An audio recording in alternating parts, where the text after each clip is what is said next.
Welcome back to Artists Exposed with Tim Moss right here on UBC TV.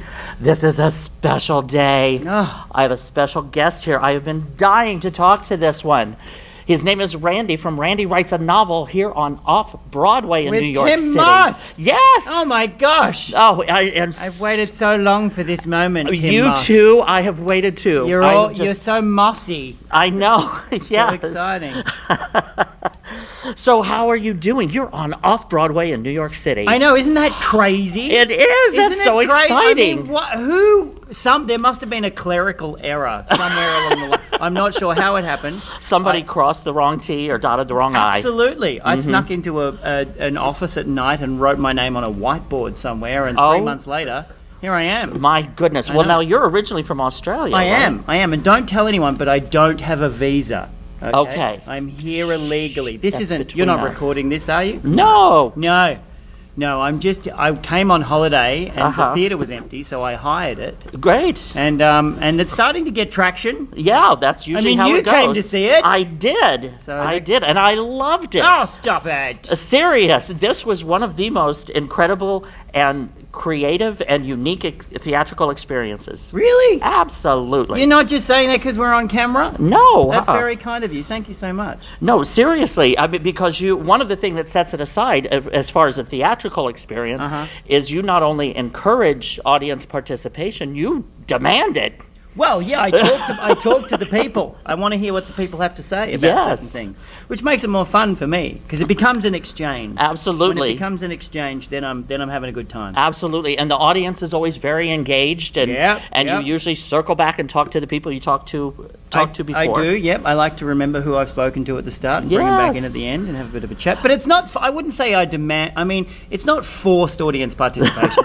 I had some people the other night that I kept saying, "Hey, how you going? Hey, how you going? Hey there," and they were just silent. And to the rest of the audience, am I looking at someone? The audience is like, "Yep." Yeah. There was just some people just do not want to engage. Yeah. Which is fine. Yeah. The what would that be? Introverts. Yes. Yeah, and that's cool. I'm not here to make anyone feel uncomfortable. You know. But, if you come to my show, there's a chance I might say hello to you. Yes, absolutely. Try to engage with you on some sort of philosophical debate. I have to say that you're a very handsome... Stop it! ...person. You are. And so would you say you take after your mother or your father? I'm actually like the perfect mash betwixt Ma and Pa. I am like a half and half. So whose eyes would you say you have? Mum's. Mom's eyes. Yep. And the lips, the mouth? Dad's. Oh, wow. That is the perfect blend. Like blend right in the perfect middle. blend. Yeah. And I've got my mother's neurosis and my father's sense of humor. Oh, okay. Yeah. So kind of neurotic humor. Yeah, absolutely. But neurosis is a broad term in New York. And it's very in right now. You guys are neurotic. Not you personally, but as a culture.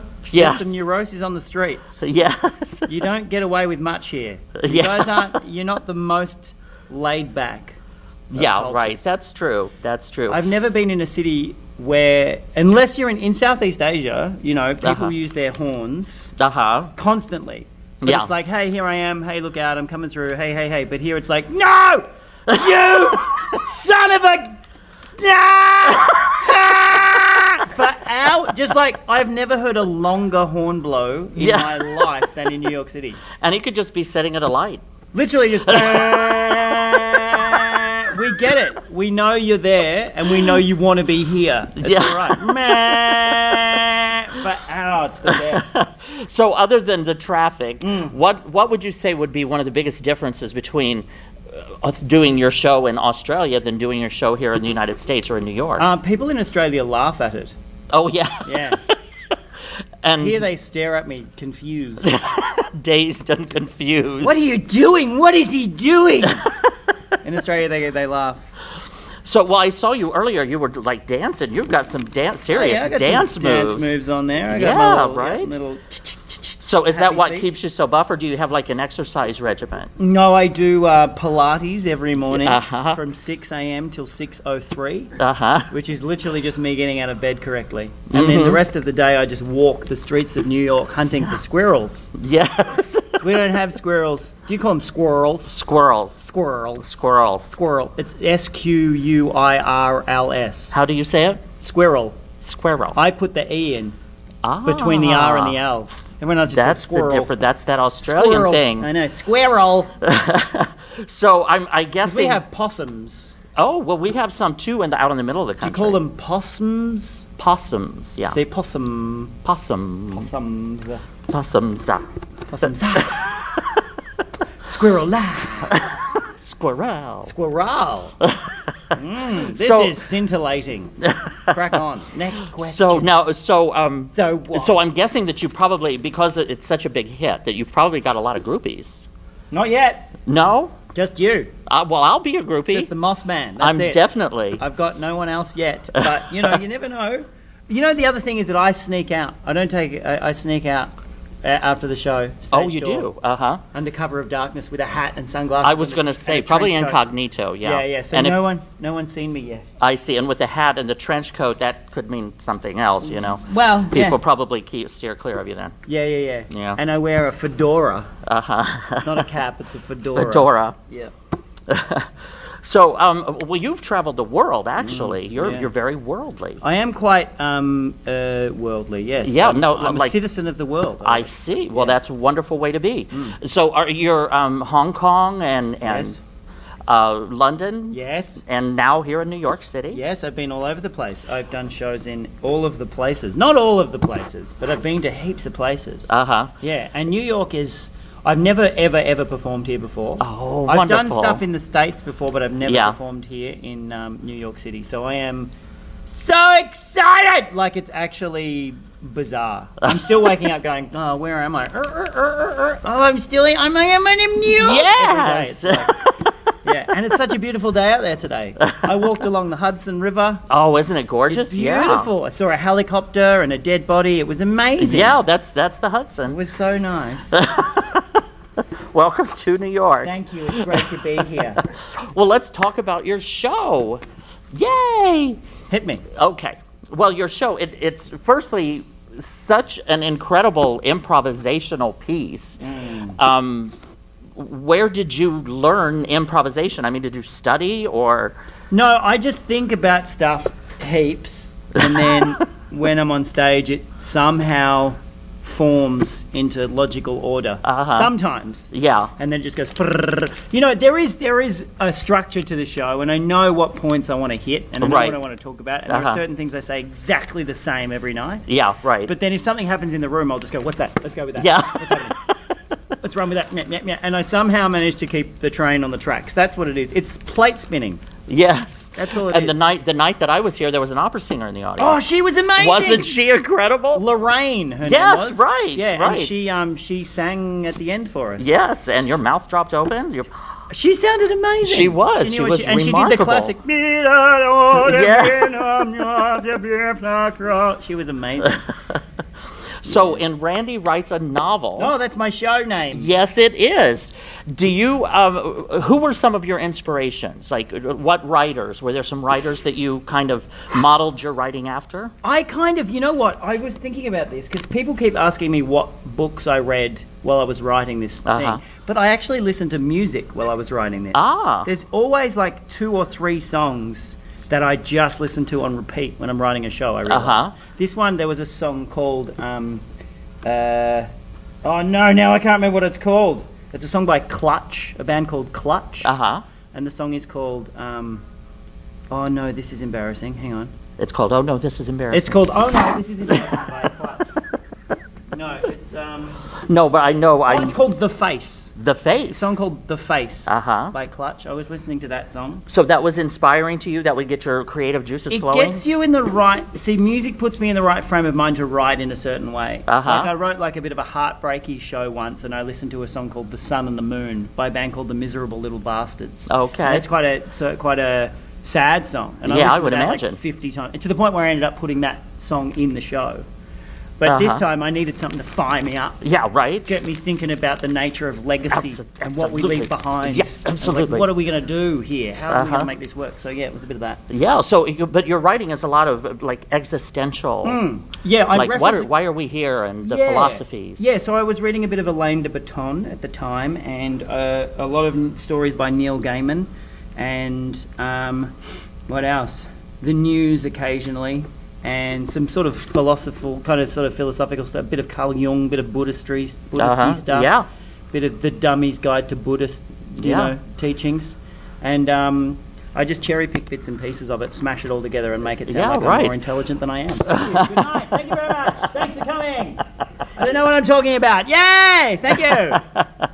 No, but like with the Buddhism, and I mean, it's everybody always questions, why are we here? Who am I? And what's my purpose? And all of that. Do you have any suggestions on how one might go about finding that out for themselves?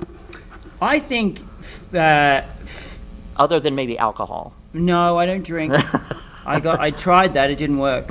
I think if you can be fearless about not being a shitty person, I think things present themselves to you that may allow you to follow a certain path. I agree. If you can be fearlessly pleasant, then nice things happen. I agree. Not always. Shit things still happen. Oh, absolutely. Yeah, but they don't matter as much. But as far as the philosophy goes, I mean, you can dive into all sorts of different theological, ramblings. But I'm a big believer in the fact that you can construct and disassemble belief. Absolutely. You can manufacture faith. Absolutely. You can anywhere from blind allegiance to true love to whatever it is. You can manufacture that. Absolutely. With the right environmental and kind of emotional factors. Yeah, absolutely. You can create it. And you can also create your destiny. You can, but you can't stop. A building from landing on you, or you can't stop from falling down the subway stairs or whatever absolutely. It is. So, but then you just get back up. You reset your arm, your broken bones, and keep on moving. Dust yourself off. Well, true. But if your destiny is that you're going to get hit with a wrecking ball, then you can't necessarily create that. That's true. But that's true. You can create the frame of mind with which you will deal with the collision. Absolutely. And if you remain open to the universe and be conscious of the signs that are coming along, they will lead you in the path that you are supposed to be. Yes, and it's a fascinating thing to think about this at this point, because if I was here in America going, I'm going to break it, I'm going to make it, I'm going to crack the US market, I'm going to be huge, I would have, a different attitude. Yeah, I think I would be coming in going, this is going to be the thing that everybody remembers me for. But I'm like, I'm going to do some shows for a couple of months and see what happens. Yes, absolutely. And we are so glad that you are. You're so glad that I am sabotaging my own career. And my own career is that I have no career aspirations. I've got no drive or purpose. Yeah.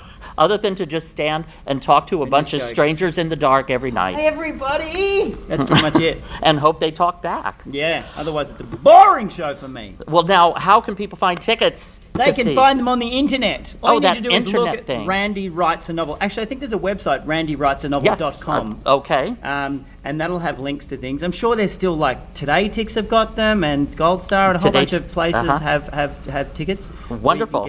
We can get some tickets. Well, Where did you get your tickets? Did you get free tickets? I got, from your producer, Adam. Oh, wow. Yes. That's lucky for you. Absolutely. That's awesome. Adam is wonderful. He's a good egg. And he hit the price for me. He did? So, yeah, $0. Exactly. Bang. That's my starting price. Let's start at $0 and see where we go. But I highly, highly recommend Randy Writes a Novel. And you will hear all about... I highly recommend Tim's Moss. And tell them, which theater is that? It's here at Theater Row on 42nd Street and 9th Avenue. Yeah, this is the Clerman. The Clerman? Named after Reginald D. Clerman. Okay. It's actually not. It's named after someone else, and I wish I knew. Who is that, it was Elizabeth? His cousin. I'm Googling it. Oh, okay. So my stage manager is currently Googling who is the Clerman. So what's so interesting, I mean, you seem to research a lot. You have a lot of information on other authors. I know Hemingway. You talked a lot about Hemingway. Yep, Hemingway's a big part of the show. Any other authors? I talk about veganism. I talk about... so you're a vegan. I am. So what are some of your favorite foods or some of your favorite recipes that you could share? Here in New York, you know what? I had a piece of zucchini bread today from a place in the West Village called Butcher's Daughter. Uh-huh. And it was it was witchcraft. It was It wa- out of control. It cast a spell. It really did. I was like, this. How do they do this without killing anything? It was so good. It was moist. I know. It was flavoursome. Wow. It was satisfying. Uh-huh. I can't recommend it highly enough. That's it. That's all I'm going to eat for the rest of this thing. And also, this wonderful woman who was one of the investors for the show works for a vegan protein bar company. Oh, nice. And she, on opening night, gave me 8 billion boxes of Sweet. protein bars. Uh-huh. So I've just been living on them. Great. Yeah. Those are good. Just protein bars and zucchini loaf. And now zucchini loaf. Absolutely. That's it. I'm going to be regular. All right. Okay. That feels like a good note to wrap that up on. Yes, I think so. My dietary requirements. So just a couple other quick questions. Now, before you became an award-winning author and playwright, did you have any other odd jobs along the way? Several. Oh, yeah? All of them were very odd. Uh-huh. Yep. I worked in a farm where they debeaked chickens. Debeaked chickens? Yep. No wonder you're a vegan. Well, all I had to do was I was in the office, so I was just like literally stamping the While pads. chickens are While screaming chickens outside. were being debeaked. It's Oh a very my normal thing that they do to chickens. They cut their beaks off so they Ow. don't peck each other to death, which is fun. And what else did I do? I worked in film and television for a while as a lighting guy. Uh-huh. I had a job in a post office. Uh-huh. Sorting mail. Oh, my goodness. Did you ever go postal? Well, I only lasted 2 days. Oh, okay. Yeah, because I kept reading the mail. Okay. Yeah. I was like, oh, hey, I know that, because it was a very small town. So I was like, hey, I know that guy. What's going on here? And I What's read, in his mind? what's happening there? This was in the old days where you used to write letters to people. Uh-huh. You remember them? Oh, yeah. Yeah, I'm old enough to remember Pen that. pals. Yeah, yes. So, once again, Randy Writes a Novel is playing at Theater Row on 42nd Street and 9th Avenue. Be sure to get your tickets and come see this wonderful, incredible, and unique performance. Thanks so much. So do you have any words of wisdom that you want to share? Don't follow your dreams. Make up different ones. As you go along. Yeah. Okay. Well, you heard it right here That from the is mouth of terrible. Randy. Don't follow that advice. My words of wisdom are just don't be shitty. Don't be shitty. I like that. You know? There's too much of that going on right now. Absolutely. Don't worry about what's in it for you. Don't worry about what's in it for you. Yep. Yeah. Absolutely. That's I it. agree. That's all I got. I agree. Well, that's very Buddhist. Yeah. Thank you to my new best friend here, Randy, Yes. from Randy Writes a Novel. And you've got to come to hear what that novel is about. And I highly recommend it. Thank you so much. Thank you. Bye.